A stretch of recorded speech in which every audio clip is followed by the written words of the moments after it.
सुबह प्रभात फेरी में कुछ माताएं आई थी, मतलब चौथे दिन थोड़ा सा असर आया। पहले दिन कुछ भी नहीं असर आया, दूसरे दिन भी नहीं आया, तीसरे दिन भी नहीं, आज थोड़ा सा असर आया। आज 5-25 माताएं प्रभात फेरी में आई। अच्छा लगता है जब गांव में एक माहौल भगवानमय होता है तो उस गांव का वातावरण ही बदल जाता है। बहुत से गांव में तो हमने देखे कि जो गांव में आवारा कुत्ते घूमते हैं ना, वो भी जब घंटी बजती है तो वो भी राम का नाम लेते हैं। आपके गांव में भोंकते हो कि मत बजाओ मत बजाओ, यहाँ के मना करते हैं, यहाँ के लोगों को सोने दो। और दूसरे गांव में बस घंटी बजी उधर से चालू हो जाता है। तो भाई यहाँ की जो ये जनरेशन है, इनको कि भगवान का नाम जाने, भगवान का कीर्तन जाने, इसलिए इसे एक व्यवस्था बना के रखो। आज जो माताएं प्रभात फेरी में आई, उनका तालियों से भाई लोग सम्मान करें कि आज उन्होंने जल्दी खड़ी हुई वो माताएं।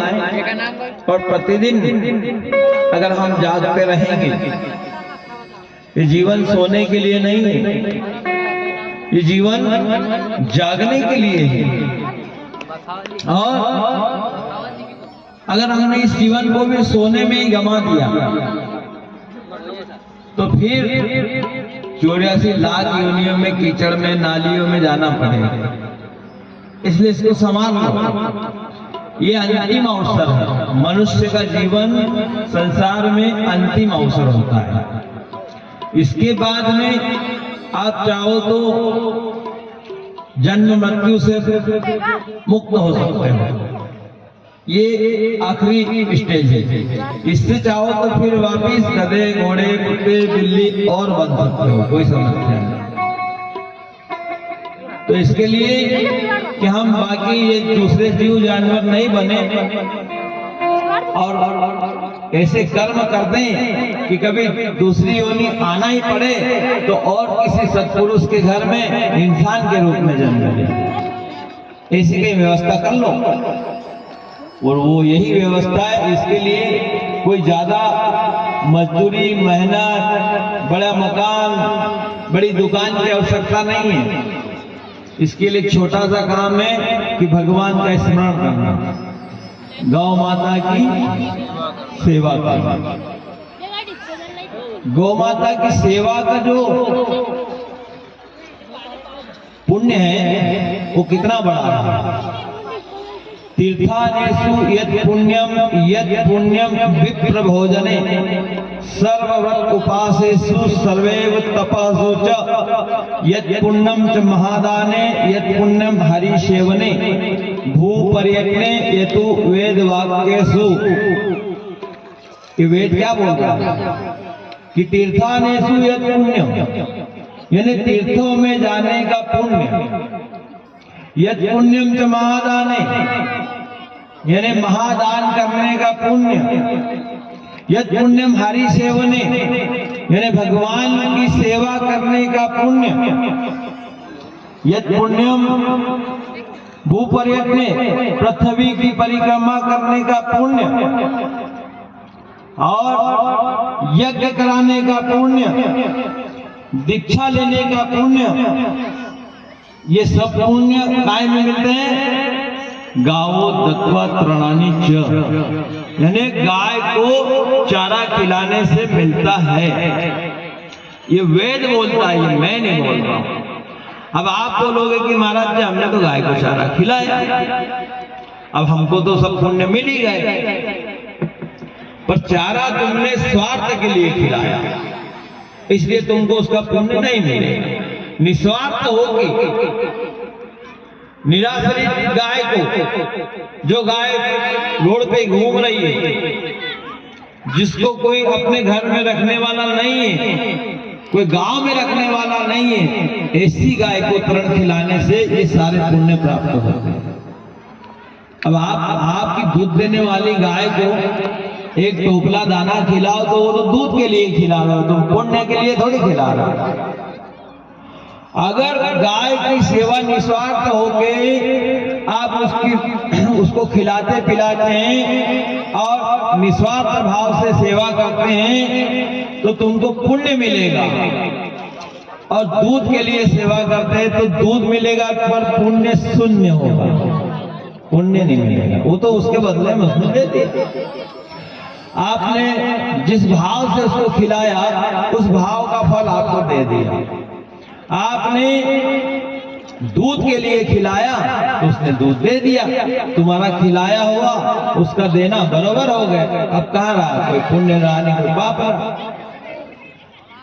अगर आपने अच्छे बछड़े के लिए खिलाया कि मैं खेती में घेरूंगा, अच्छा बछड़ा हो जाएगा, खेत में काम देगा, तो उसने बछड़ा दे दिया, तुम्हारा खिलाया हुआ गया बराबर हो।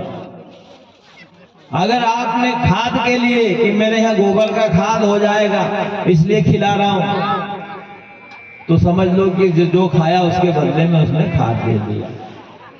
तो जो तुमने दिया उसका उसने रिटर्न कर दिया तो व्यवहार हो गया, बराबर हो गया। महाराज को तुमने 100 रुपए दिए, महाराज ने तुमको 100 रुपए का प्रसाद भर के दे दिया तो बराबर हो गया, तुम्हारा पुण्य नहीं रहा। इसलिए अगर पुण्य चाहते हो तो निस्वार्थ भाव से निराश्रित गायों की सेवा होना चाहिए। तो फिर अगर इनकी सेवा होती है तो आप निश्चित इस जीवन को सफल बना के और जन्म मृत्यु से मुक्त हो सकते हैं। अब आप कहते हो कि महाराज जी सेवा तो हमने बहुत करी, पर अब इसी जीवन में आप कहते हो कि सब सेवा से सफल जीवन चलेगा, तो धन तो है ही नहीं, बड़ा मकान तो है ही नहीं। बड़ा मकान धन ये सब धर्म के साधन नहीं है। धर्म का साधन मात्र एक है, आपका मन और एक आपका भाव। प्रत्येक आदमी सुखी रहना चाहता है संसार में। एक छोटा सा बच्चा जब जन्म लेता है वो भी दुखी है। सुखी सब रहना चाहते हैं पर कोई सुखी नहीं। छोटा सा बच्चा जब जन्म लेता है तो वो दूध पीने के लिए रोता है। वो रोएगा जब भी उसकी माँ पिलाती है, यानी उसको कहीं ना कहीं दुख है, जब भी रोया फिर उसको दूध पिलाता है।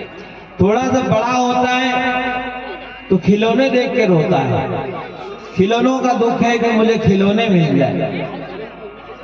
फिर थोड़ा बड़ा होता है तो स्कूल जाने के नाम से रोता है कि मैं नहीं जाता, मतलब दुख लग रहा है उसको स्कूल जाना भी।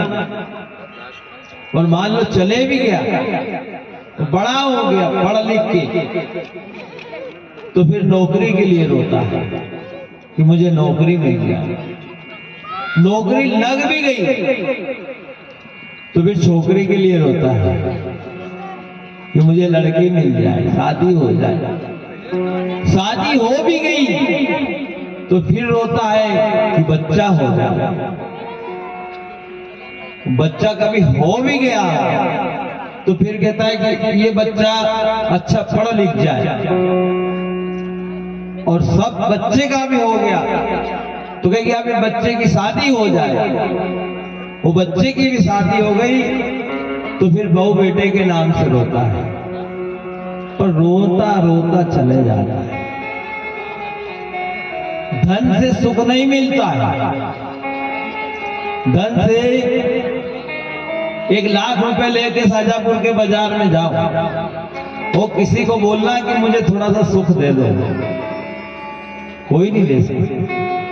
कोई अच्छे कपड़े में सुख देखता है, कोई अच्छी गाड़ी में सुख देखता है, कोई अच्छे बंगले में सुख देखता है।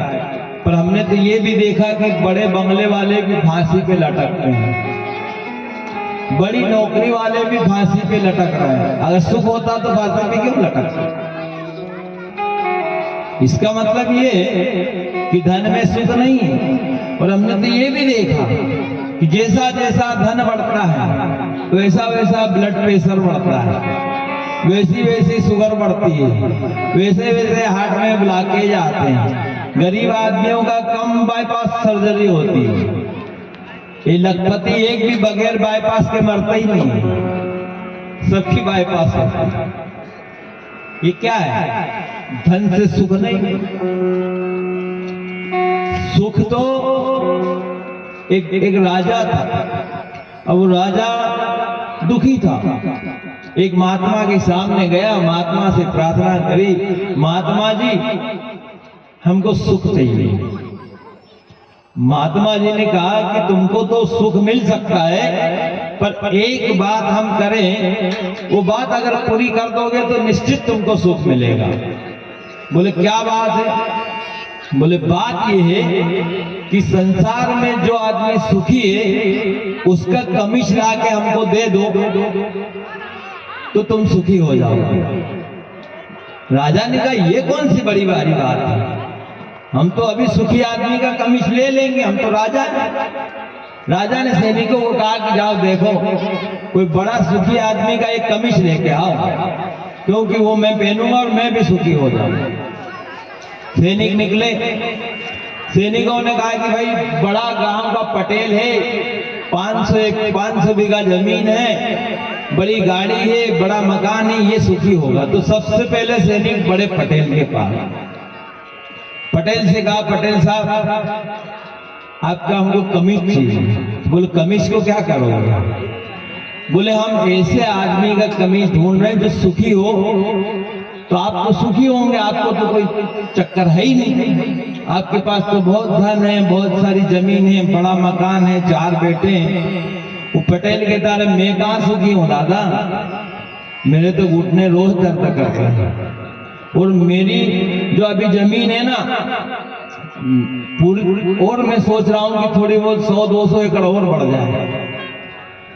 और बच्चे है ना मेरे से कोई बात ही नहीं करते, शाम को सब थर्रा लगा के आते हैं, मैं कहाँ सुखी हूँ? ये भी सुखी नहीं है, इतना बड़ा आदमी। वहां से सैनिकों ने कहा चलो कोई व्यापारी के पास जाते हैं। एक व्यापारी के सोने की दुकान पे गए और सेठ से कहा सेठ आपका कोई कमीज चाहिए। तो बोले कमीज को क्या करोगे? बोले हमारे राजा साहब ने कहा है कि संसार में जो सुखी आदमी है उसका कमीज लेके आओ। कुर्ता, कमीज ही बोलते हो क्या? कमीज बोलते हो? हाँ। तो उन्होंने कहा कि हमारा कमीज। हाँ। तो बोले आपकी बड़ी दुकान है, सोना चांदी है, तो आपके बराबर तो कोई सुखी नहीं है। अरे बोले भैया मैं नहीं सुखी हूं। तो बोले तुम क्यों नहीं सुखी हो? बोले मेरी दुकान पे 5000 का बिक रहा होता है ना, पड़ोसी पे 15 का होता है। मेरे को इस बात का दुख है कि मेरा क्यों नहीं 15 का होता है, मैं दिन भर परेशान रहता हूं। मैं इसकी दुकान को देख देख के परेशान हूँ। इसके यहाँ 15,000 का होता है, मेरे यहाँ 5,000 का होता है, तो मैं बिल्कुल सुखी नहीं हूँ, मैं तो परेशान हूँ। मेरी कहीं व्यवस्था जमा दो कि मेरे यहाँ भी 15,000 का हो। सैनिकों ने कहा सोने चांदी वाला भी सुखी नहीं है, बड़ी जमीन जायदाद वाला भी सुखी नहीं है। कोई उद्योगपति के पास गए जिसकी बड़ी बड़ी फैक्ट्रियां लगी, बड़ी बड़ी फैक्ट्री वाले सेठ के पास गए। सेठ जी आपका कमीज चाहिए। बोले क्यों? बोले हमारे राजा साहब को आपके कमीज की आवश्यकता है, क्योंकि आप सुखी हो, आपका कमीज पहनेंगे वो भी सुखी हो जाएंगे। अरे पगले, बोले मैं कहाँ सुखी हूँ? तो बोले क्यों?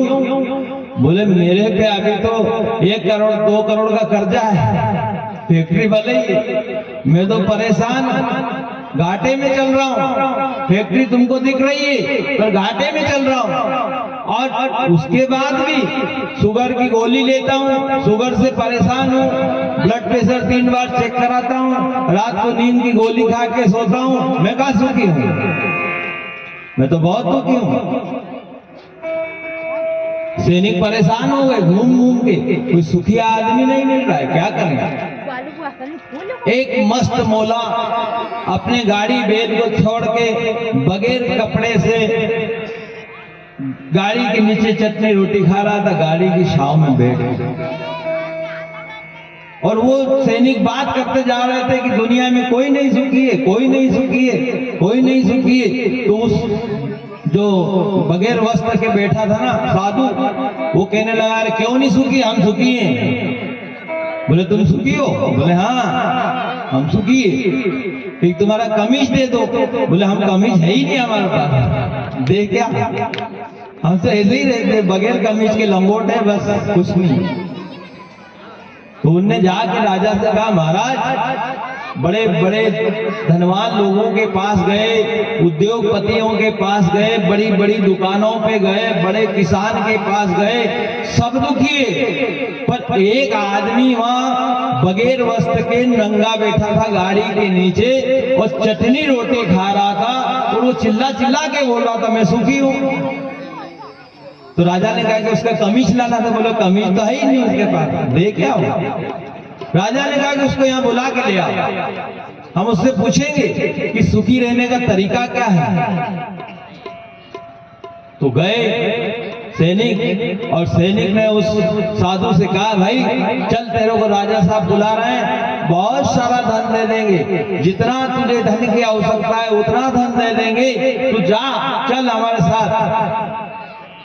तो साधु ने कहा भाई मैं नहीं तेरे राजा के पास जाता, तेरे राजा को मेरे से काम है कि मेरे को तेरे राजा से काम है? तेरे राजा को मेरे से काम है तो उसको यही भाई मैं नहीं जाऊं। उन्होंने कहा ठीक है भाई। वापिस सैनिक गए, बोले राजा साहब को आने से मना कर। बोले फिर आप जाओ और आप ही उनसे बात करो, कहीं ऐसा मंत्र दे दे कि आप भी सुखी हो जाओ। राजा गए और राजा ने प्रणाम करके बोला कि महाराज आप सुखी हो? बोले हाँ। तो हमें कोई ऐसा मंत्र दो कि हम भी सुखी हो जाएं। बोले सुखी आप कमीज में सुख ढूंढ रहे हो, तो कमीज से सुख नहीं होता, धन धान से सुख नहीं होता। आपका जो मन है इसको आप कंट्रोल कर लो कि आप सुखी हो जाओगे। आपको संसार में सुख ढूंढने की आवश्यकता नहीं है, सुख आपके अंदर है और दुख भी आपके अंदर है। आप चाहो तो दुखी रह सकते हो, आप चाहो तो सुखी रह सकते हो। सुखी होने के लिए आपको कहीं भटकने की आवश्यकता नहीं है। और हम छोटी छोटी बातों में दुखी हो जाते हैं। अगर किसी ने जरा सा कुछ बोल दिया तो दुखी हो गए, जरा सा कुछ अच्छे आइटम पास में आ गया तो सुखी हो गए 5 मिनट के लिए। मोटरसाइकिल लाए सुखी हो गए, 2 दिन बाद दूसरे की महंगी आ गई तो दुखी हो गए। देख अरे यार मेरे पास हल्की है, हमारे यहाँ फसल कम निकली जब खुशी हो गए, न पड़ोसी की ज्यादा निकली तो दुखी हो गए। इसका इतना सोयाबीन हुआ, हमारा इतना ही। तो सुख दुख हमारे अंदर है। जितना हमको मिल जाए उतने में खुशी रहे, बस। फिर आपको कोई ज्यादा भटकने की आवश्यकता नहीं। तो हम कथा में प्रसंग में थे। कौन से प्रसंग में थे? कल कथा कौन सी जगह बंद हुई थी, कोई बता सकता है? नहीं, कोई नहीं बता सकता। सुनी सब ने, बता कोई नहीं सकता। अगर आप किसी झगड़े में खड़े होते और फिर तीसरे दिन कोई पूछता कि कल और रामलाल श्यामलाल का झगड़ा हुआ तो कैसी कैसी गाली दी, तो सब बता देते, सब याद रहती। एक गाली बता देते कि उन्होंने ऐसा बोला ने ऐसा बोला। यहाँ माथा पच्ची कर रहे हैं 3 घंटे, कोई याद नहीं है। क्या करें भाई? अच्छा, कल हम बात कर रहे थे कि गौ माता जो है वो संतान से लगा के आदमी के आखिरी समय तक साथ देती है, यानी जीवन से मृत्यु तक, और जीवन से पहले भी देती है, जीवन से पहले भी देती है। कल हमने बताया था कि अगर किसी को संतान प्राप्त नहीं हो तो उन्होंने क्या करना चाहिए, आपको उपाय बताया था। बताया था नहीं? रिश्ते वाला बताया था, संतान वाला बताया था, सुन लिया था कि संतान नहीं होती तो क्या करें, वो क्यारी बना के बताया था। अच्छे रिश्ते के लिए बताया था कि नहीं? नहीं बताया, बताएंगे आप। तो अगर संतान प्राप्त नहीं होती है तो उसके लिए भी गौ माता सहयोग करती है। और अगर मान लो आपने ये उपाय किया और आपके गर्भ में बच्चा आ गया तो फिर भी गौ माता की आवश्यकता है। जब बच्चा पेट में आता है ना, इंसान को 16 संस्कार होते हैं। गर्भदान से लगा के अंतिम संस्कार तक के 16 संस्कार होते हैं। अभी किसी को भी 2 संस्कार से तीसरा पता नहीं है। पहला तो वो जन्म का बता देगा, दूसरा आखिरी का राम नाम सत्य। ये 2 संस्कार याद है, बाकी के 14 याद नहीं।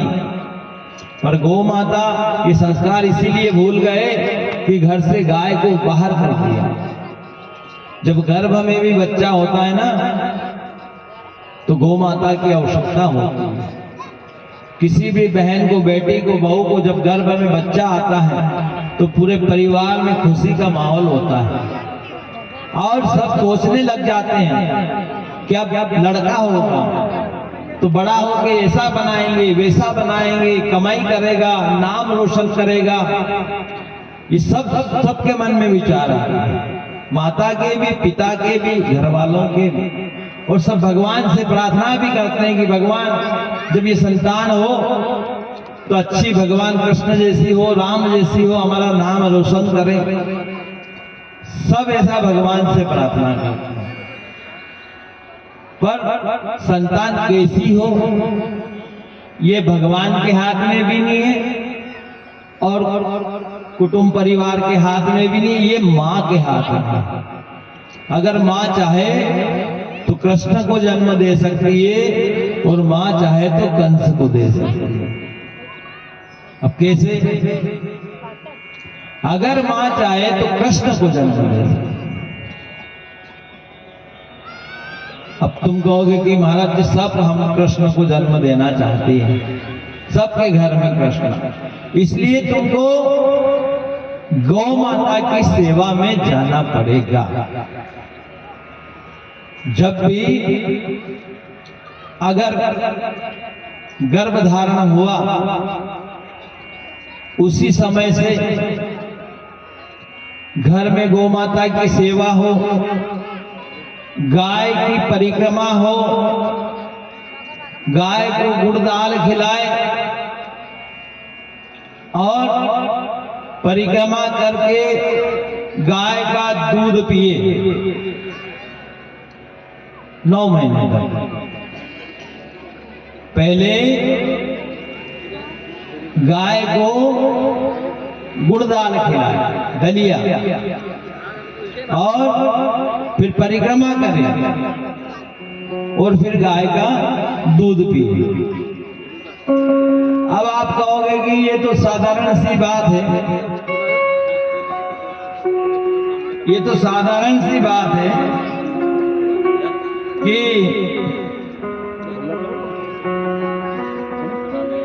कि गाय का दूध पीने से, परिक्रमा करने से, गाय को दलिया खिलाने से क्या होगा। इसके लिए क्या करना पड़ेगा, दलिया कैसे खिलाना पड़ेगी। 1.25 किलो या 1.25 पाव गेहूं घट्टी में हाथ से पीसना है, अपने हाथ से घट्टी में हाथ से पिसी हुई दलिया में गुड़ मिला के गौ माता को खिलाओ और फिर उसकी 9 परिक्रमा करो और फिर अपने गर्भ पे उसकी पूंछ को 9 बार उतारो, पूंछ को 9 बार उतारो और शाम को 200 ग्राम देसी गाय का दूध लेके उसमें थोड़ी सी केसर और शहद डाल के पियो। अगर कोई माँ 9 महीने तक इस उपाय को करती है तो उसके यहाँ कृष्ण जैसा बेटा जन्मता है, राम जैसा बेटा जन्म लेगा। अब आप कहेंगे इससे क्या होता है, घट्टी घुमाने से क्या होता है। भाई घट्टी घुमाने से तो होता है जो भी होता है। जब घट्टी घूमती है और उसकी जो गड़गड़ाहट होती है ये ब्रह्मनाद कहलाती है। ये ब्रह्मनाद है जब गड़गड़ाहट जो घट्टी की होती है और जो गर्भवती माता उस घट्टी को घुमाती है तो जो गड़गड़ाहट है वो ब्रह्मनाद है। वो सीधा हमारे गर्भ में पल रहे बच्चे से संबंध होता है, ब्रह्मनाद से, ब्रह्म से सीधा संबंध बच्चे से होता है।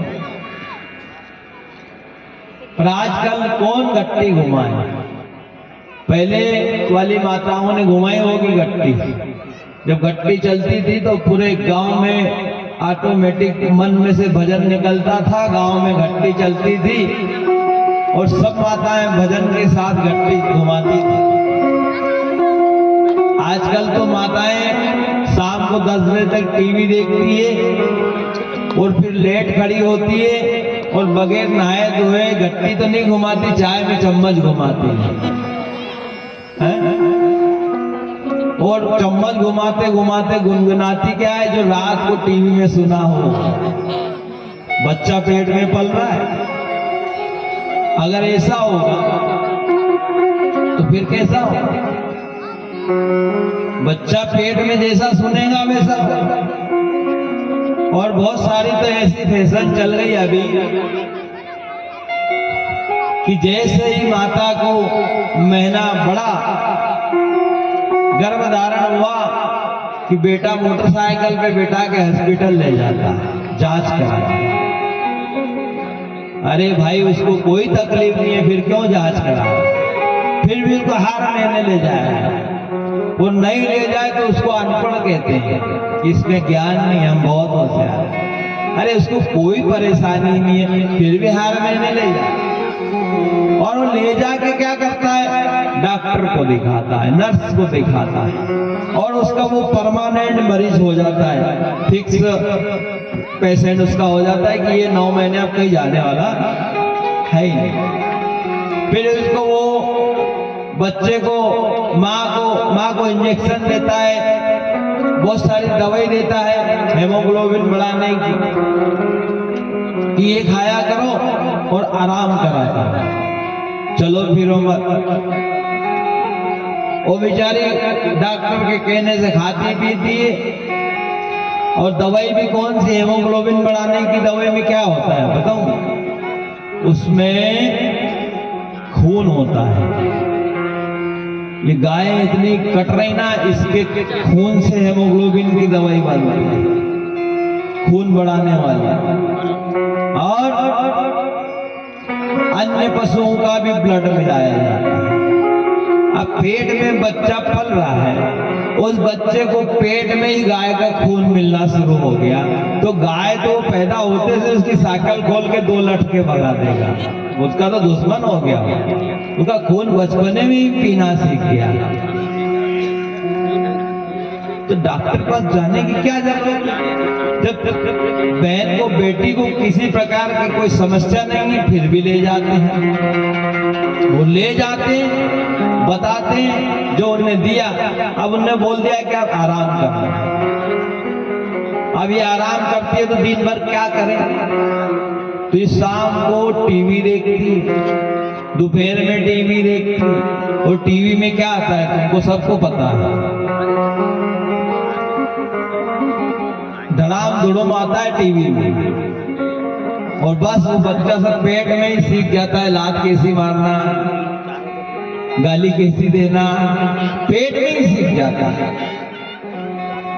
तो अगर इस तरह से होगा तो बच्चा कृष्ण जैसा नहीं हो पाएगा। इसलिए गौ माता को घट्टी से पीस के, तुमको कृष्ण चाहिए तो करना, कंस चाहिए तो कोई बात ही नहीं उसके लिए।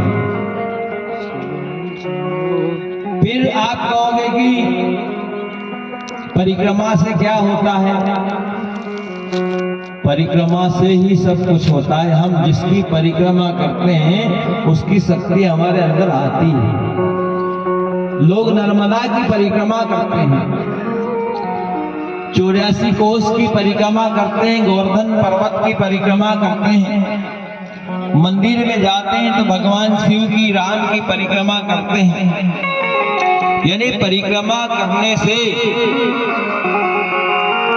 हमारे अंदर उसकी शक्ति आती है। धरती की परिक्रमा सूर्य करता है और धरती माता चंद्र की परिक्रमा करती है। एक छोटे से इलेक्ट्रॉन न्यूट्रॉन की, परमाणु की परिक्रमा करते हैं, जब भी परमाणु का अस्तित्व रहता है। परमाणु का अस्तित्व जब भी होगा, इलेक्ट्रॉन प्रोटॉन उसकी परिक्रमा करेंगे। तो परिक्रमा का बड़ा महत्व होता है। इसलिए गौ माता में 33 कोटि देवता है। अगर गर्भवती बहन, बेटी उसकी परिक्रमा करती है तो 33 कोटि देवताओं का आशीर्वाद मिलता है। 33 कोटि देवताओं की शक्ति गर्भ में पल रहे बच्चे को मिलती है और वो बच्चा कृष्ण जैसा है।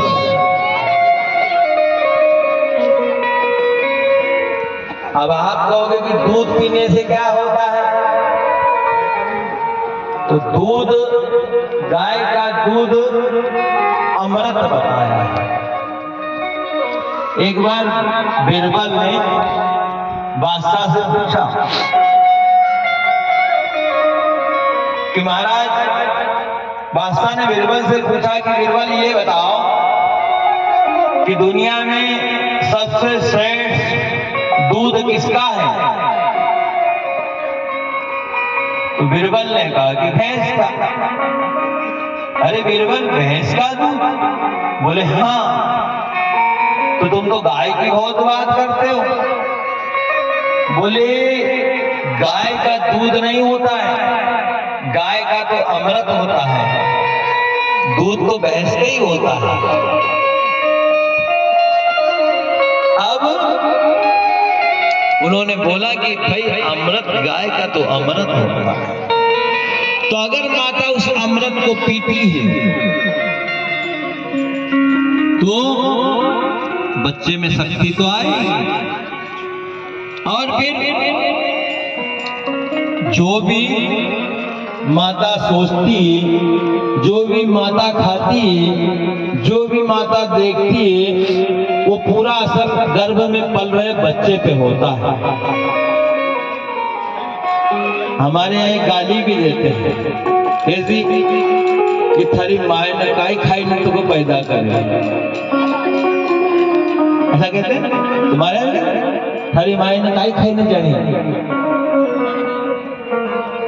मतलब इसका क्या है? इसने ऐसा क्या खाया कि तू ऐसा पैदा हुआ? माई जने तो एड़ो जन जो दाता रसूर, नी तो रीजे बांदड़ी मती गमावे लो। तो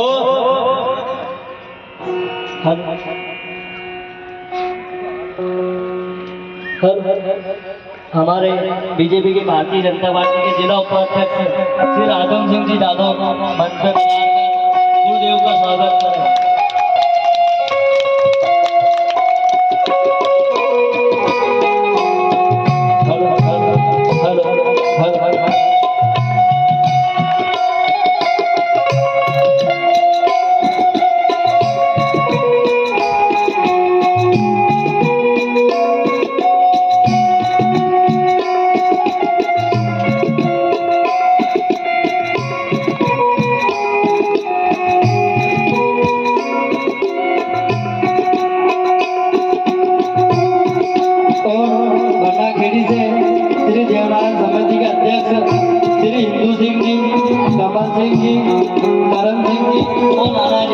मंच में आकर गुरुदेव का स्वागत करें।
सेवा के समिति के मनोज जी गवली, श्री सौरभ जी गवली, संतोष जी गवली, श्री गणेश जी गवली, दीपक जी गवली, राजू जी गवली, हेम सिंह जी गवली और मनोज जी गवली आकर मंच पे आकर गुरुदेव का स्वागत करें।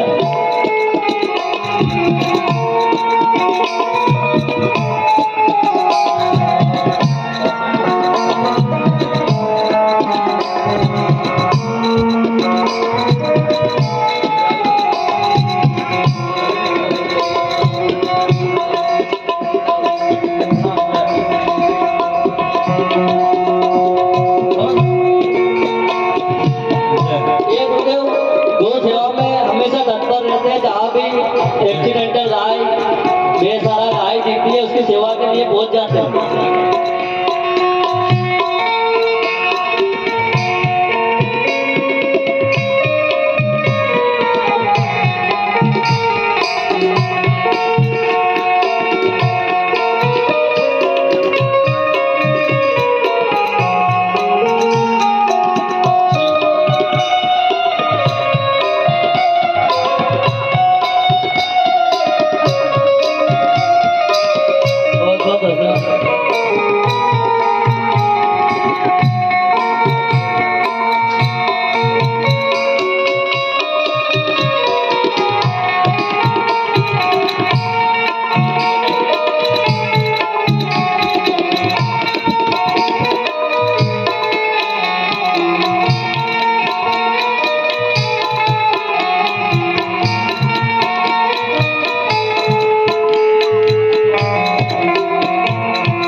हमारे लाखन सिंह जी जादौन भिलवाड़िया की तरफ से 511 रुपये का दान आया है और गोवर्धन सिंह जी जादौन भिलवाड़िया से उनकी तरफ से भी 501 रुपये का दान आया है।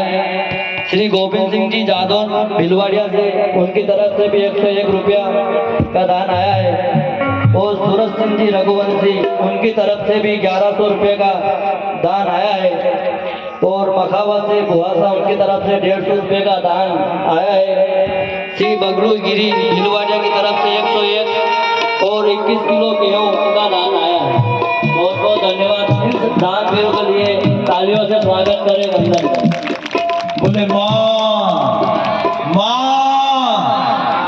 उनको माँ बोलना कितनी बार सिखाया भाई, मम्मी वाली हूँ माता हूँ, माँ बोला तो हैं?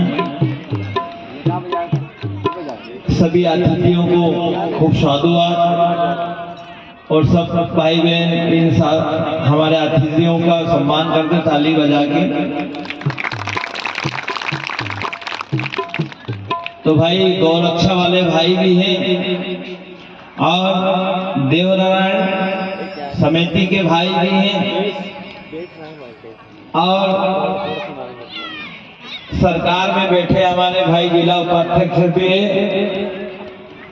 तीनों संगठन इकट्ठे हो गए, त्रिवेणी हो गई है अपने यहाँ। देवनारायण गौ कथा चल रही है, तो देवनारायण समिति के भाई कौन कौन है? देवनारायण समिति के कहाँ से पधारे हैं? बन्ना खेड़ी। अच्छा। और गौरक्षा वाले भाई, वाह, तालियों से सम्मान करेंगे। तो ऐसे जवानों की आवश्यकता है इस देश में कि जो गाय की रक्षा करें, अपने घर की रक्षा, अपने परिवार की रक्षा, अपने धन की रक्षा तो सभी करते हैं, पर अभी गौरक्षकों की कमी है। फेसबुक व्हाट्सएप पे तो बहुत गौरक्षक हैं, पर जमीन पे कम दिखते हैं। और अगर जितने फेसबुक व्हाट्सएप पे हैं, इतने अगर जमीन पे उतर आए तो फिर एक भी गाय कत्ल खाने नहीं जाए। गाय को अगर हम सिर्फ मन में रखें, अभी गाय की ये हालत है कि गाय को हमने गांव से निकाल दिया, गाय को हमने घर से निकाल दी। और बड़ा दुख का विषय ये है कि गाय को हमने मन से निकाल दिया। गाय गांव में भले ही नहीं रहे, घर में भी नहीं रहे, अगर मन में भी हो तो किसी की औकात नहीं है कि एक भी गाय को बुचड़ खाने ले जाए। पर गाय मन से निकल गई है। अगर मन में होती ना तो ये नरेंद्र भाई 200 गाय को लेके बैठे, तुम्हारे सामने इतनी चिल्लाने की आवश्यकता ही नहीं पड़ती, मन में होती। पर मन में ही नहीं है। इतना बड़ा गांव, इतना क्षेत्र लगा हुआ है, गाय के पास पूरी व्यवस्था नहीं है जितने चाहिए। उनको जो व्यवस्थित आहार चाहिए वो भी पूर्ण रूप से नहीं है। पेट भरने का साधन हो सकता है, पर पौष्टिक आहार की बात करें तो नहीं है। इतनी गाय को अगर प्रतिदिन व्यवस्थित खाना दें, भोजन दें, तो कम से कम इनको 10,000 रुपए रोज का खर्चा है। एक दिन का 10,000, 200 गाय, 50 रुपए तो एक गाय खाती होगी। मैं इसलिए बोल रहा हूं कि मेरे पास 400 गाय है और मेरे को सब पता है कि गाय की सेवा कैसी होती है, गाय को क्या आवश्यकता है, और गाय 5 किलो में पलती है कि 10 किलो में। वो तो आसपास यहाँ कोई घूमने फिरने की व्यवस्था है तो इतनी गाय यहाँ है, अगर इसी बाड़े में रह जाए तो गाय नहीं पल पाती। 10 किलो चारा होना 24 घंटे में एक गाय को। और अभी तुम्हारे यहाँ मैंने कल भाई से पूछा तो बोले 12 रुपए किलो, 120 रुपए का हो गया एक गाय। तो ऐसे गौरक्षकों की भी आवश्यकता है और गौ सेवकों की भी आवश्यकता है। और गाय को आप दिल में बसा लो, आपकी सारी परेशानी दूर हो जाएगी। ज्यादा परेशानी इसीलिए हो रही है कि गाय परेशान हो रही। जब माँ परेशान होगी तो उसकी संतान भी परेशान होगी, उसके बेटे बेटी भी परेशान है। अब हमने इसको माँ बोल दिया, या तो फिर माँ मत बोलो। बहुत से लोगों में कई तरह के प्रश्न खड़े होते हैं उपाध्यक्ष जी महोदय। अरे महाराज, तुम कहते हो गाय ऐसी है तो कसाई ले जाता है तो काटता है, तो उसके घर में ऐसा क्यों नहीं होता, वो बीमार क्यों नहीं होता, वो मरता क्यों नहीं, उसको पाप क्यों नहीं लगता? ऐसे प्रश्न हमारे लोग कहते हैं। हम उनको कहते हैं भाई, कसाई को पाप नहीं लगेगा। क्यों नहीं लगेगा? वो इसलिए नहीं लगेगा कि वो गाय को मां नहीं मानता। मैं उनको एक उदाहरण देता हूं कि भाई, तुम्हारे पड़ोस की बेटी अगर किसी गांव में ब्याह दी गई दूसरे गांव में, तो तुम जाओगे तो तुमको भैया बोलेगी और तुम, वो बेटी के बच्चे तुमको मामा जी बोलेंगे। और फिर तुम उस बेटी को अगर गलत दृष्टि से देखोगे तो तुमको पाप लगेगा। और उसी बेटी से तुम्हारी शादी हो जाती, भले पड़ोस की है, तो फिर तुमको पाप नहीं लगता। क्यों नहीं लगता? कि तुमने उसको पत्नी माना, तुम्हारी पत्नी है, तुम चाहे जैसे बैठ सकते हो, बात कर सकते हो, घूम फिर सकते हो।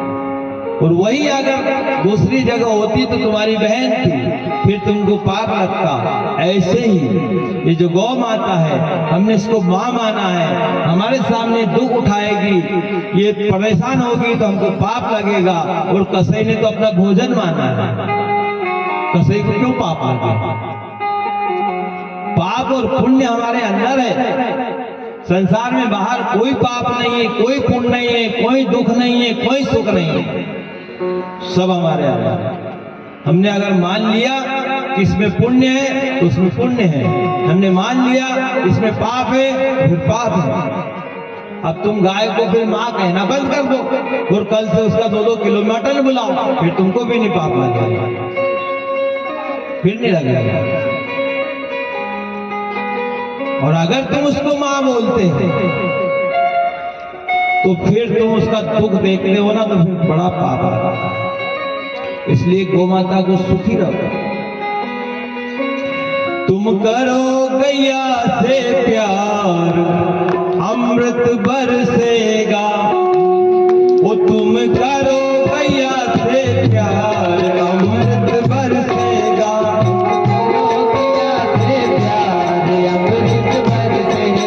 तुम करो गैया से प्यार, अमृत बरसेगा। तुम करो गैया से प्यार, अमृत बरसेगा। बरसेगा नित बरसेगा, बरसेगा नित बरसेगा। बरसेगा नित बरसेगा। बरसेगा नित बरसेगा। तेरा हो जाए, तेरा हो जाए बेड़ा पार, अमृत बरसेगा। तेरा हो जाए बेड़ा पार, अमृत बरसेगा।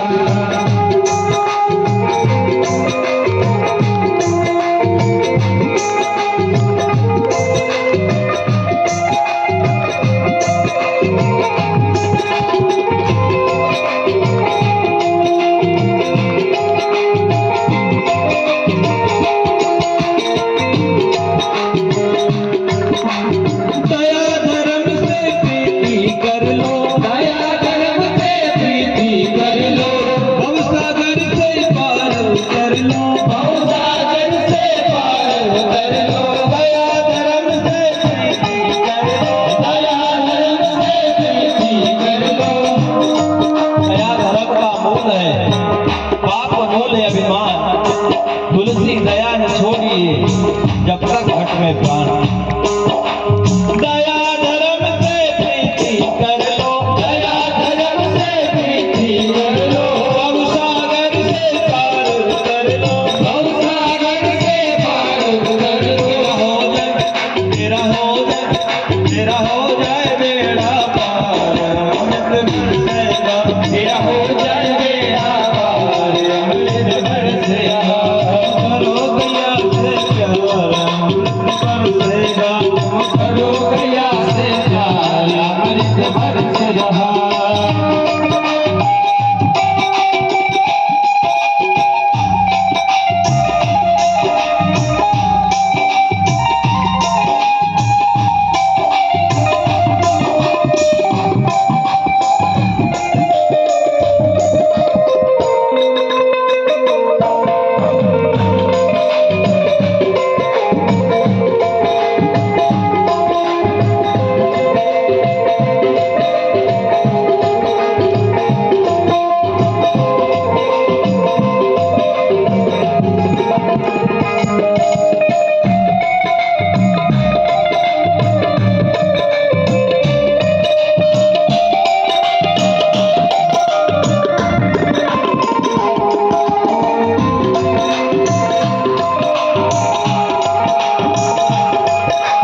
में चले जाए तो गाली नहीं देनी चाहिए,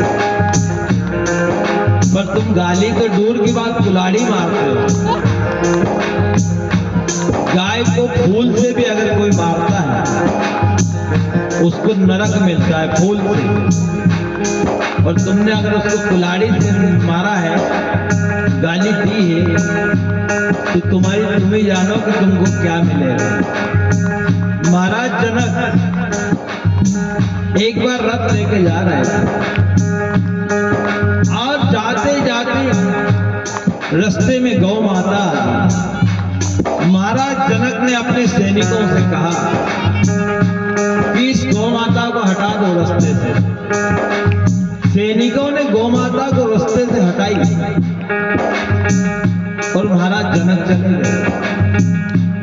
जब जनक ने शरीर छोड़ा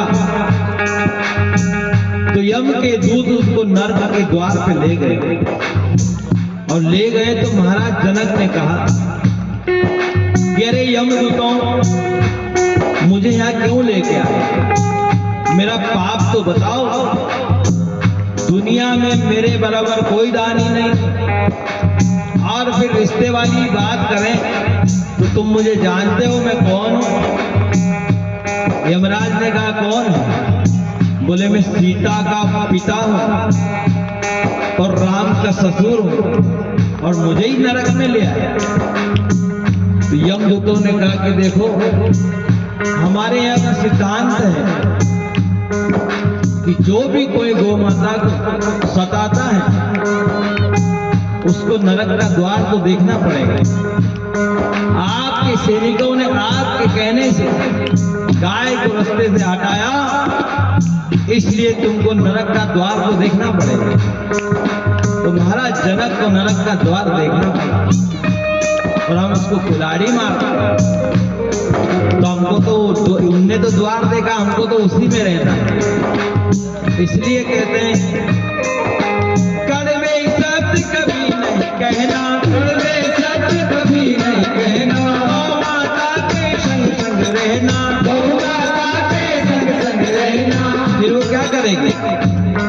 वो कर दे, वो कर दे, वो कर दे वे धरनी पार अमृत बरसेगा, वो करे वे धरनी पार अमृत बरसेगा, वो कर दे वे धरनी पार अमृत बरसेगा, वो करे वे धरनी पार अमृत बरसेगा। तुम करो गैया से प्यार अमृत बरसेगा, तुम करो गैया से प्यार अमृत बरसेगा, तुम करो गैया से प्यार अमृत बरसेगा, तुम करो गैया से प्यार अमृत बरसेगा।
जय हो नहीं, सेवा करेंगे। ऐसा संकल्प लो कि गौ माता की सेवा करेंगे। गौ माता की जय तो वो बोलते हैं जो सेवा नहीं करते। अपने माता पिता को रोज एक हार चढ़ाओ सुबह खड़े होकर, और सुबह शाम बोलो कि पिताजी की जय, माताजी की जय। उनको रोटी मत दो।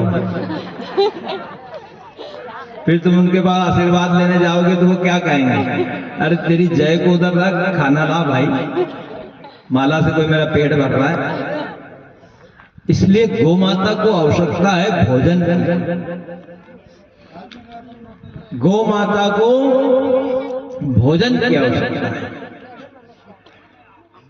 तो हम कथा में कहाँ चल रहे थे? भाई लोग आ गए, कथा पीछे रह गई, आपने सुनी। कहाँ थे हम? बताओ, भूल गए? भूलने की आदत क्यों है वो अभी मैं बताता हूं थोड़ी देर से।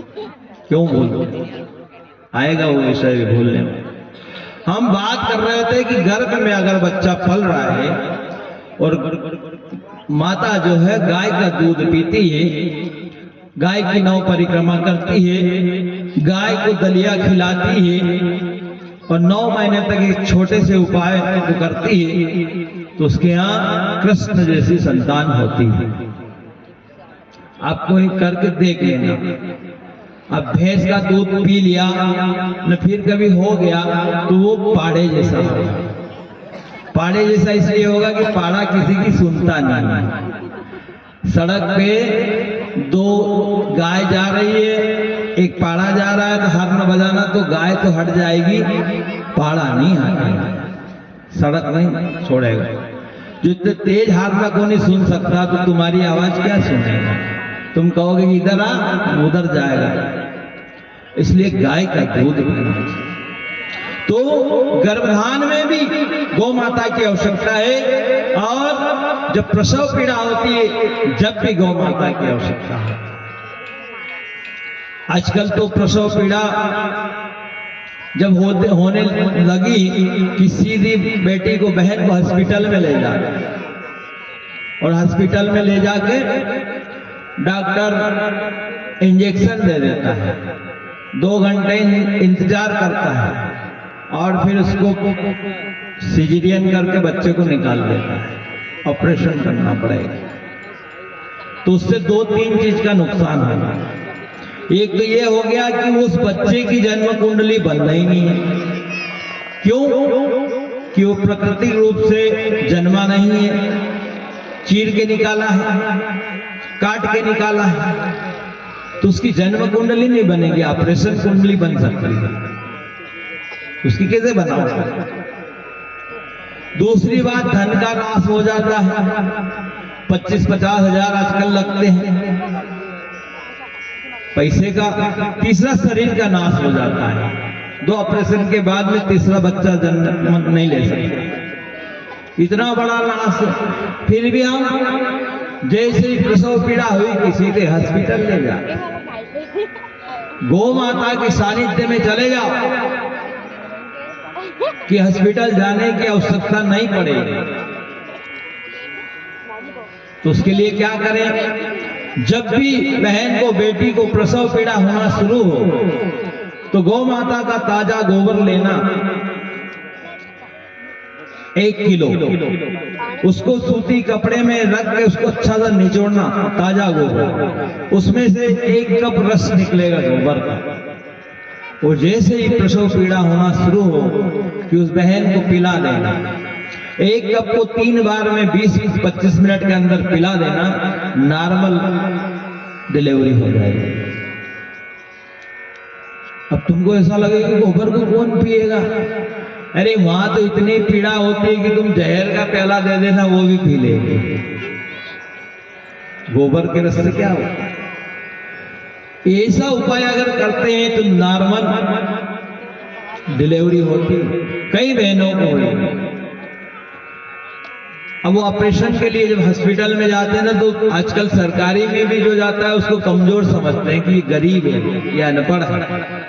प्राइवेट में बड़ी हॉस्पिटल में जाते हैं, तो बड़ी हॉस्पिटल में तो वो चाकू लेके इसीलिए बैठे हैं कि तुम आओ कि तुमको काटें, नहीं तो इतने बड़े हॉस्पिटल कैसे चलेंगे? तो ज्यादा से ज्यादा जाना भी हो, तुम्हारा मन नहीं माने कि लोग हमको अनपढ़ बोलेंगे, तो सरकारी में जाना। सरकारी में वो जो भी नर्स वगैरह रहती है ना, वो सोचती है कि मेरे को पैसे तो मिलेगा नहीं, इसलिए वो नॉर्मल ही कराने के चक्कर में रहते हैं, इसलिए वो नॉर्मल कराएगी। और प्राइवेट में वो सिजेरियन ऑपरेशन से ही बच्चा होता है।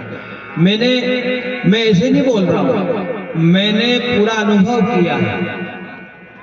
हमारे आसपास बहुत सारी माताएं हैं, बहनें आती हैं, महाराज जी आप बोलते हैं तो हम क्या करें, बेटी को 9 महीने होने को चले हैं, हम बोलते हैं कि जब प्रसव पीड़ा हो तो ऐसा ऐसा करना। नहीं, वो मैडम ने तो बता दिया है कि उसके गले में नाले की आटी है। मैंने कहा सबको मैडम वही बताती है, दूसरा बताने का कोई उपाय नहीं है। और तुम दूसरी को पूछती थोड़ी हो कि तेरे पेट में क्या बताया है। सबको वही बताएंगे इसके गले में जो नाल आती है ना उसकी आटी आ गई है वगैरह, ऑपरेशन है। वो तो आती है, कुदरती आती है,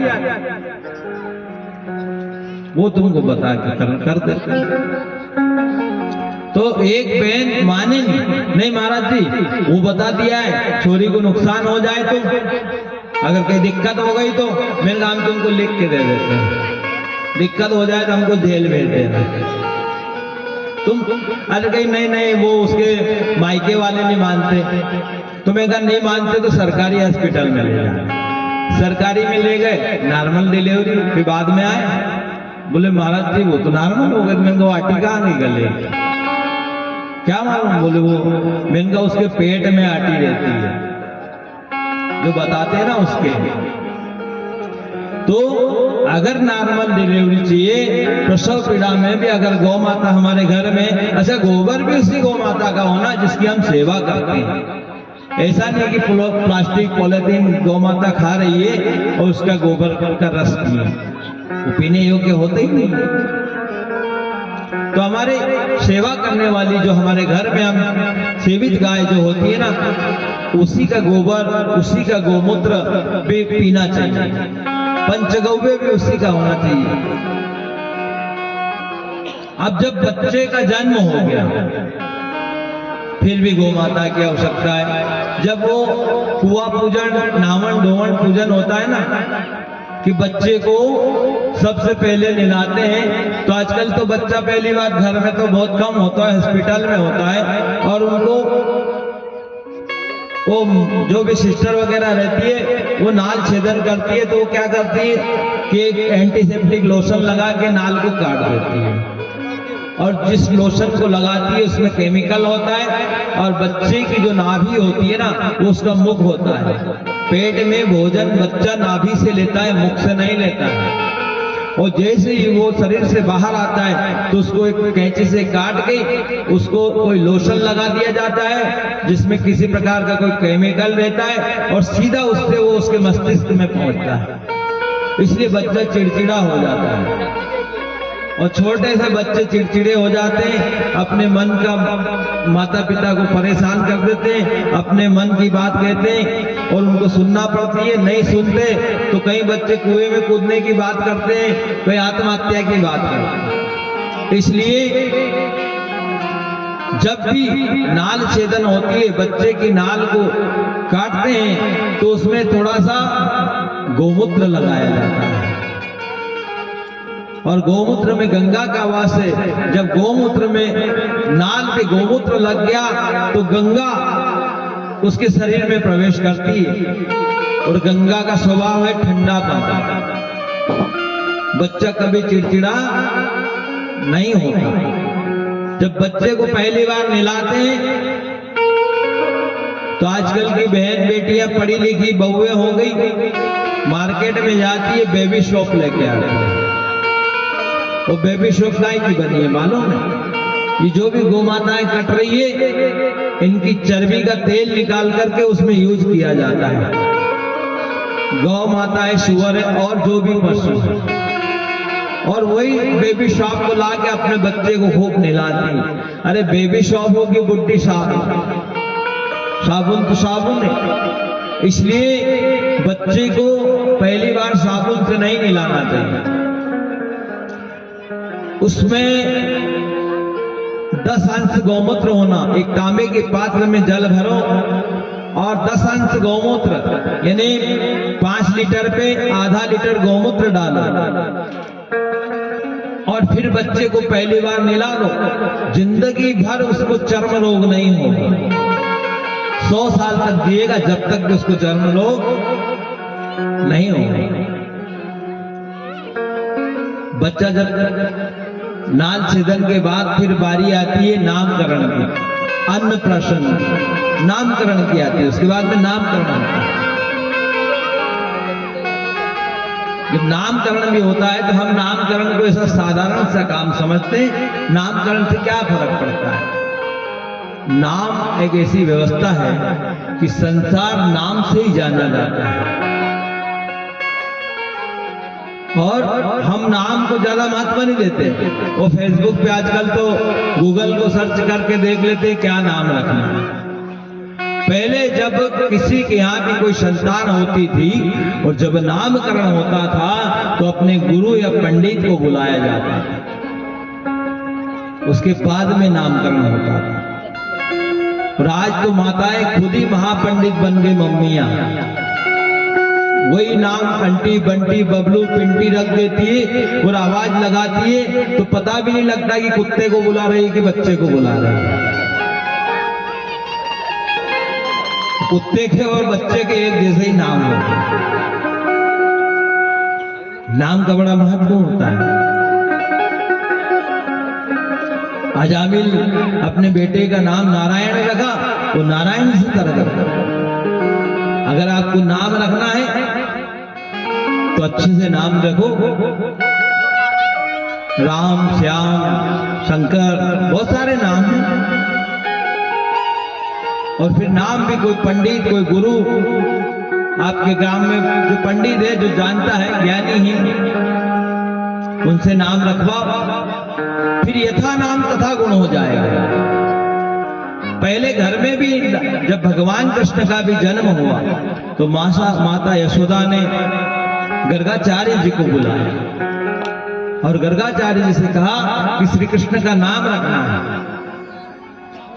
बेटे का लाला का नाम रखना है। तो गर्गाचार्य जी ने कहा कि नाम यहां नहीं रखेंगे। बोले फिर इसको गोष्ठ में ले चलो, यानी गौशाला। जहां पर भी गाय होती है उसको गौशाला बोलते हैं। गौशाला का मतलब यही नहीं कि यही गौशाला है। आपके यहाँ भी अगर चार गाय है ना तो वो भी गौशाला है। तो गर्गाचार्य जी कन्हैया को गौशाला में ले गए और कृष्ण नाम रखा। अब तुम बगैर गाय के नाम रख देते हो तो यथा नाम तथा गुण। पहले यथा नाम तथा गुण, जैसा नाम था वैसा गुण। अब नाम रख दिया शांतिबाई, पूरे मोहल्ले में लड़ती है। नाम रख दिया प्रकाश, सब बल्बों को पत्थर मार के सब खंबे से बल्ब तोड़ दी। लक्ष्मीबाई कंडोलिया ढूंढ रही है बेड़ियों में। यथा नाम तथा गुण है। नयन सिंह को दोनों आंख से नहीं दिखता, अंधा है। तो गौ माता के सानिध्य में अगर नाम रखते हैं तो यथा नाम तथा गुण, जैसा नाम है।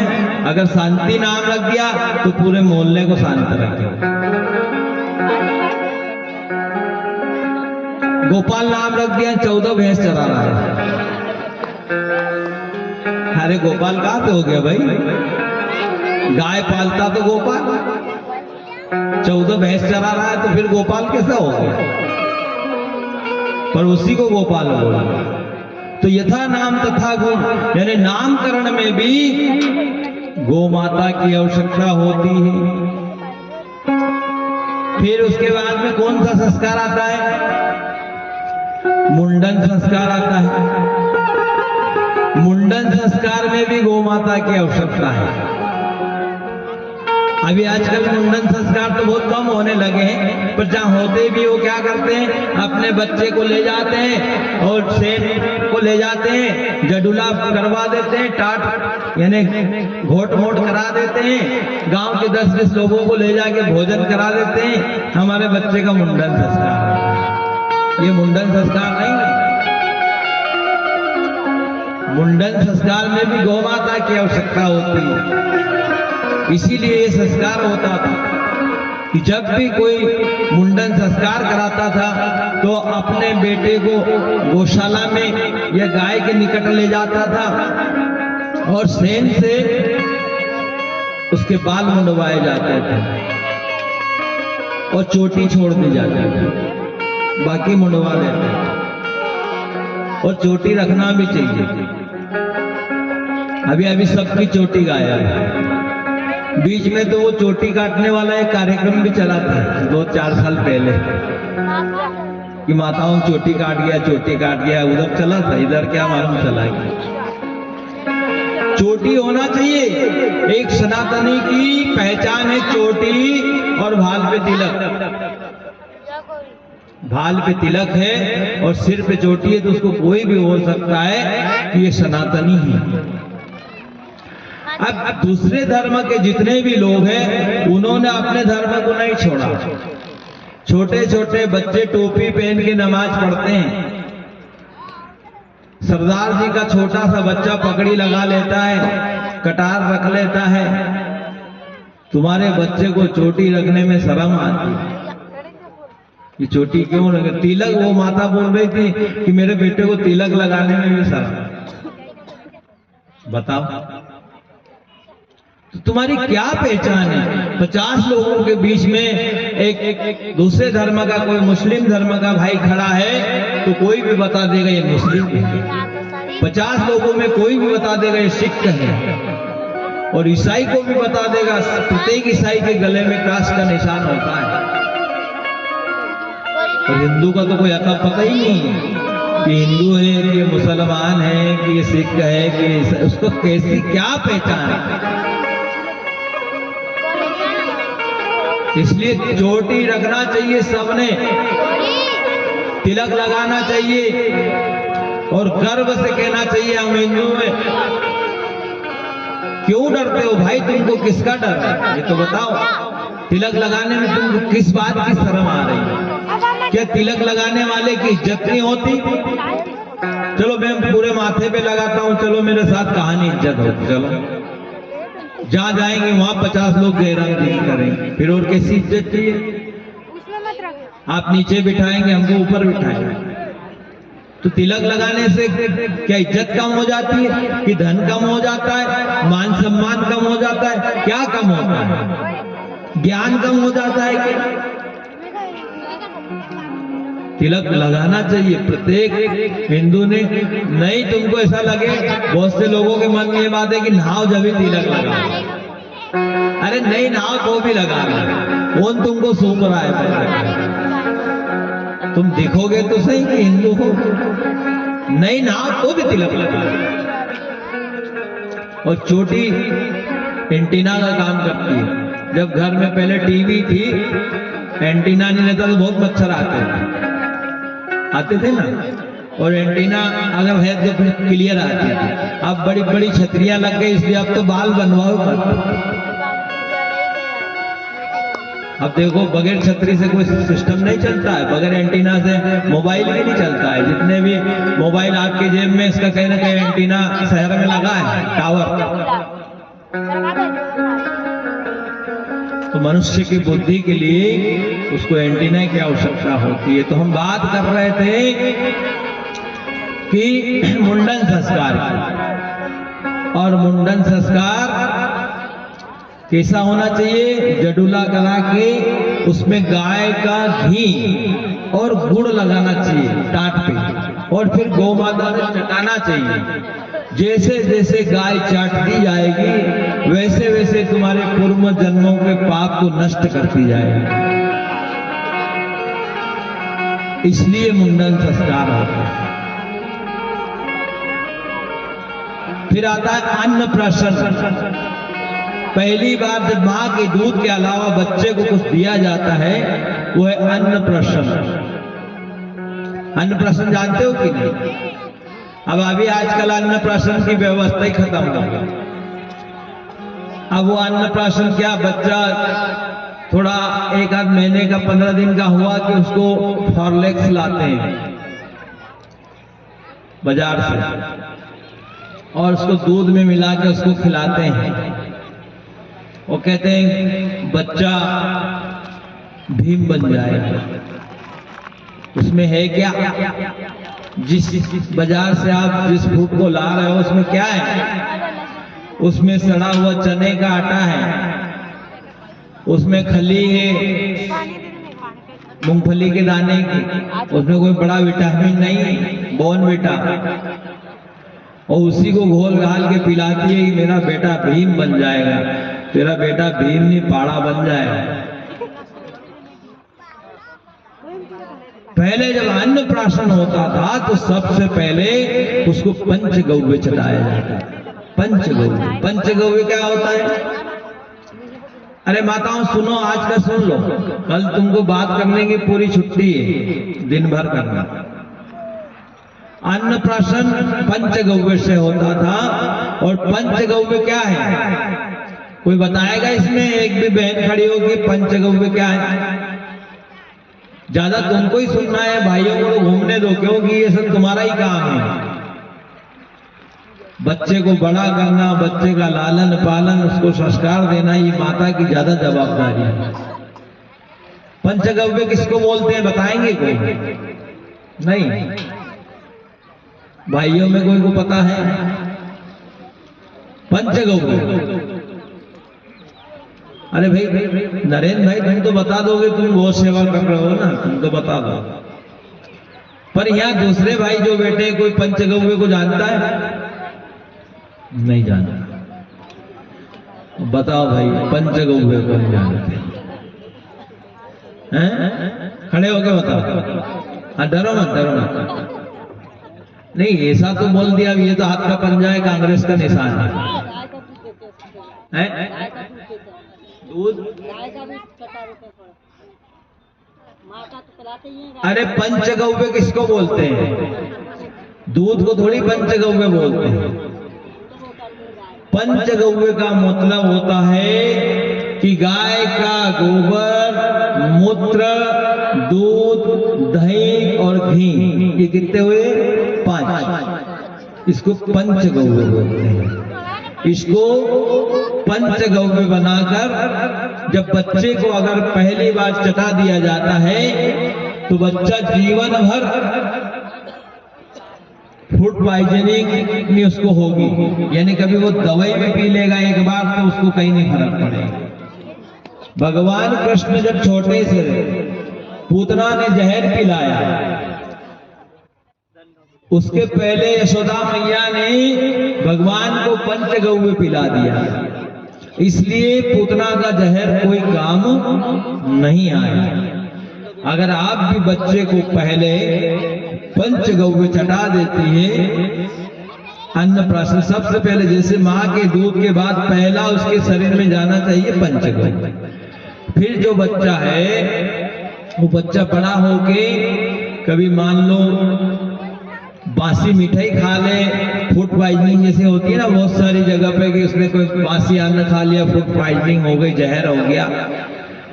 और अगर गलती से जहर पी भी ले तो कम से कम 2-4 घंटे का आपको समय तो दे ही देगा इलाज कराने। इसलिए पंचगव्य का सेवन अन्नप्राशन में सबसे पहले कराना चाहिए।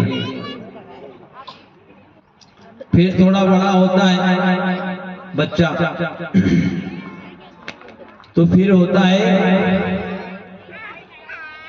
अन्नप्राशन के बाद में और बहुत सारे हैं, कान छेदन है, फिर विद्यारंभ है, यानी पढ़ने जाना। तो विद्यारंभ में क्या होता है? उसमें भी गौ माता की आवश्यकता है। अब आप कहोगे कि पढ़ने में गाय की क्या आवश्यकता है? पढ़ने में भी गाय की आवश्यकता है। वो इसलिए कि एक अच्छे पढ़ने वाले बच्चे को तेज बुद्धि होना चाहिए। दूसरी बात ये कि उसके अंदर आलस्य नहीं होना चाहिए। जिसके अंदर आलस्य नहीं है और तेज बुद्धि वाला है वो अच्छा पढ़ सकता है। और ये दोनों चीज गौ माता से हो सकती है। आलस्य कहां से आती है शरीर में? बताओ, आलस्य कहां से आती है? आलस्य हमारे खाने पीने से आती है। जैसे तुम रोज रोटी खा रहा हो और उसी गेहूं की उसी आटे की बाटी बना, चपटी से उसको गोल कर लो और फिर उसको बाटी खा लो। और बाटी खाने के बाद में सुस्ती आएगी, आलस्य आएगी, सो लेता हूँ 1-2 घंटे। रोटी खाने के बाद में उतनी आलस्य नहीं आती। अन्न वही है, उसी गेहूं से वो भी बना, ये भी बना, ये भी आग पे, वो भी आग पे, पर उसका आकार बदल गया, बाटी जैसे गोल हो जाओ। तो जो भैंस का दूध होता है इसमें वसा होता है, फैट होता है, इसलिए इसमें आलस्य होता है। आपने अपने घर में देखना, एक जब गाय का बछड़ा दूध पी लेता है तो दूध पीने के बाद में उछलता है, दौड़ता है। और जब भैंस का बच्चा दूध पी लेता है तो फिर वो सोता है कि दौड़ता है, सोता है। यानी उसके दूध में क्या है? आलस्य। और भैंस के दूध में आलस्य भी है। क्यों आलस्य है? कि भैंस खुद आलसी है, इसलिए उसके दूध में। भैंस को आप खूब खिलाओ पिलाओ, खा पी करके 4 पैर चौड़े करके बैठ जाएगी और बैठे बैठे गोबर मूत्र त्याग देगी और उसी से पूंछ से ऊपर नहाना धोना, वॉशिंग बाथिंग सब कर लेगी। जिसको अपना मल मूत्र त्यागने के लिए, खड़ी होने के लिए आलस्य आती हो, ऐसी भैंस का दूध पिलाओगे तो तुम्हारे बच्चे में कितनी आएगी। भैंस बैठे बैठे सब निपटा लेती है काम, खड़ी भी नहीं होती। वो गाय पहले खड़ी होगी, फिर शरीर को लंबा करेगी, फिर गोबर को त्यागेगी, फिर मूत्र तो त्यागेगी। अब इतनी 1 नंबर की आलसी भैंस कि जिसको अपना मलमूत्र त्यागने के लिए खड़े होने की फुर्सत नहीं, उसका दूध बच्चे को पिलाओ। और एक बात देखो, किसी की भैंस जंगल में जन जाए, ब्याह जाए, तो बच्चे को गाड़ी बेल से लाना पड़ेगा, आ नहीं सकता वो भैंस के साथ। और गाय अगर जंगल में जन जाए तो बच्चा गाय के पीछे ठुमुक ठुमुक ठुमुक आ जाए, घर आ जाए। यानी उसमें आलस्य नहीं है। तो ये तो हुई आलस्य की बात। अगर बुद्धि की बात करें तो भैंस और गाय में बुद्धि का कितना अंतर है। तुम्हारे यहां बोलते हैं, अगर किसी को पढ़ते नहीं आता ना तो बोलते काला अक्षर है?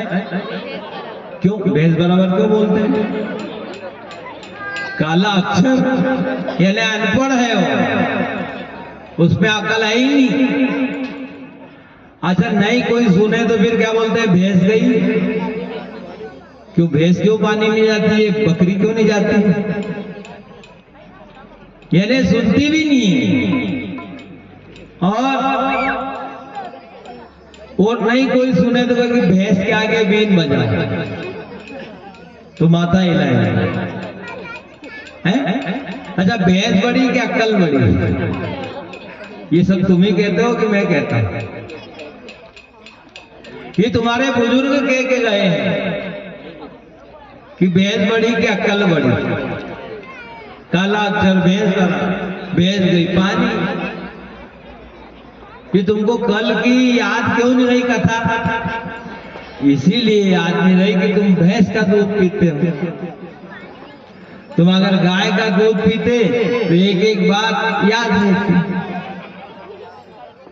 अब जिसका तुम दूध पी रहे हो खुद ही भुलक्कड़ है, और सवेरे से उसी का 1 कप चाय पी लिया तो दिन भर भूलने क्या करते हो। और जहां एक हमारे निमाड़ में एक वो भी कहते हैं कि एड़े भैंसी को एक गोयो, ऐसा बोलते हैं। जहां जहां भैंस जाते उसको एड़ी बोलते हैं। यानी उसमें अकल नहीं है। और उसी को तुम नीला धुला के गले में हार बांध के आंगन में बांध दी। अच्छी गाय बांधो तो फिर आपका बच्चा पढ़ लिख जाए। तो गाय हमारे जन्म से पहले और जन्म के बाद तक साथ देती है। गाय विवाह में भी, गाय शिक्षा में भी, गाय अंतिम संस्कार में भी काम आती है। देव नारायण भगवान ने भी अगर जन्म लिया साधु माता के यहाँ, सवई भोज के यहाँ, तो गौ माता की सेवा के लिए। कल कथा चल रही थी, माला शेरी डोंगरी गोठा में भगवान देव नारायण ने जन्म लिया। जब जन्म लिया तो राणा को परेशानी हुई। राणा ने अपने सैनिक भेजे, दूतिया भेजे, मारने की कोशिश करी, भगवान नहीं माने। माता साधु के मन में डर हो गया। माता साधु सोचने लगी कि मैं अगर बच्चे को यहां रखूंगी तो बच्चे को राणा मार देगा। इसलिए प्लान बनाया कि अब गोठा में रहना ही नहीं है, राजस्थान में नहीं रहना है, अब अपने को रहना है तो मालवा जाना है। मालवा में सब व्यवस्था हो जाएगी। मालवा जाने के लिए साधु मैया अपने गुरु रूपनाथ जी के पास गई और गुरु रूपनाथ जी से कहा कि गुरुदेव, मैं अब इस गोठा को छोड़ना चाहती हूं और मेरा छोटा सा बच्चा है, इसको आप आशीर्वाद दे दो। आप इसको शिष्य बना लो कि मैं इसको गोठा से देवास, उज्जैन, मालवा, मध्य प्रदेश में ले जाऊंगा। तो शंकर भगवान ने कहा कि ये स्वयं नारायण है, इसको कोई नहीं मार सकता है और मैं इसको शिष्य नहीं बना सकता, ये तो खुद भगवान है। साधु माता ने कहा कि भगवान भी है तो भी गुरु की आवश्यकता है। भगवान राम ने विश्वामित्र को गुरु बनाया और कृष्ण ने गर्गाचार्य जी को गुरु बनाया, तो गुरु बनने में कोई आपत्ति नहीं है, आप इनको शिष्य स्वीकार करो। तो महाराज रूप शंकर भगवान रूपनाथ थे, रूपनाथ के रूप में थे गुरु। तो रूपनाथ जी ने देवनारायण भगवान के सिर पे हाथ रख दिया और आशीर्वाद दे दिए कि आप जाकर जल्दी जवान होकर वापिस भी आ जाओ। जिस धरती पर भगवान देव नारायण ने जन्म लिया है